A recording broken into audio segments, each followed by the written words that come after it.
Good morning, y'all. My name is Will Scharf. I'm one of President Trump's attorneys. Today we presented oral argument before the United States Court of Appeals for the Second Circuit in one of two cases brought against President Trump by E. Jean Carroll. Now, it's really important to remember that E. Jean Carroll's story at its heart is an utterly implausible he said, she said story.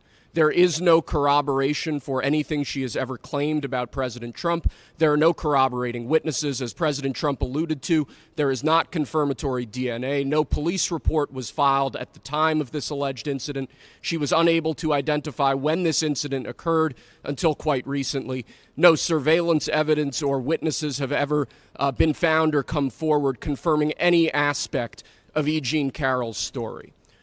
In light of that, in light of the utter implausibility of the story that E. Jean Carroll was attempting to sell to the jury in this case, her attorneys introduced evidence that should have never seen the inside of a courtroom.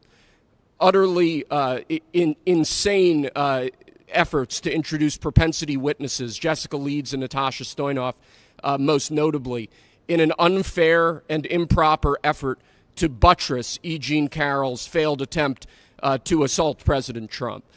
Jessica Leeds' story is instructive here. This is a woman who claims that in the middle of a crowded airliner in 1979, President Trump assaulted her. Leeds has never been able to identify where this plane departed from, where it went to, the date of the flight in question, making our efforts to disprove her testimony extremely difficult. Under the federal rules of evidence, this story should have never been allowed to be presented to the jury in this case. The same is true of Natasha Stoynoff's story, which again lacks any indicia of reliability, any sort of credibility, any sort of confirmatory testimony from other witnesses, or anything else that would make you believe that this actually happened. So on the one hand, you have a judge who allowed in this improper propensity evidence that should not have been allowed in. In our view, that polluted the jury's deliberations in this case. That presented a story to the jury of a series of a pattern of conduct that the jury should not have been considering. And we think that absent that propensity evidence, no fair jury could have reached the verdict that was reached in this case. And as a result, we believe that this verdict needs to be overturned. But there's more than that.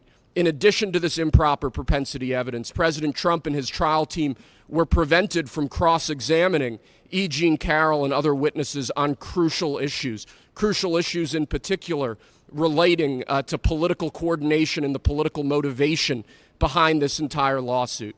This is a lawsuit that was instigated in large part by George Conway, a longtime political foe and adversary of President Trump. This is a lawsuit that was funded by Reid, Hoffman, a key political ally of the Biden-Harris administration and a major Democrat donor. We were limited in the evidence we were allowed to present at trial about these crucial facts. We were prevented from cross-examining E. Jean Carroll on aspects of that dynamic that underlies this entire lawsuit.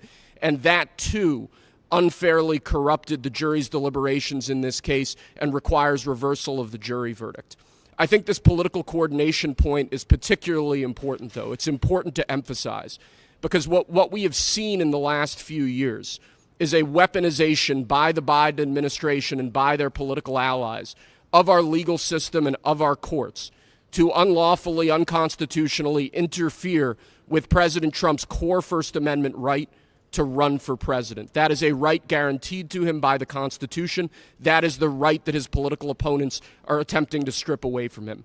We have seen this in case after case after case where unfair political motives have underlay what should be serious legal proceedings. And I think when you look at this situation in toto, when you look at what the left, when you look at what the Biden-Harris administration is attempting to do to President Trump, this is insane. This is an absolute abuse of our legal system. It's an absolute abuse of the rule of law. It should be deeply offensive, not just to political supporters of President Trump, but to each and every American.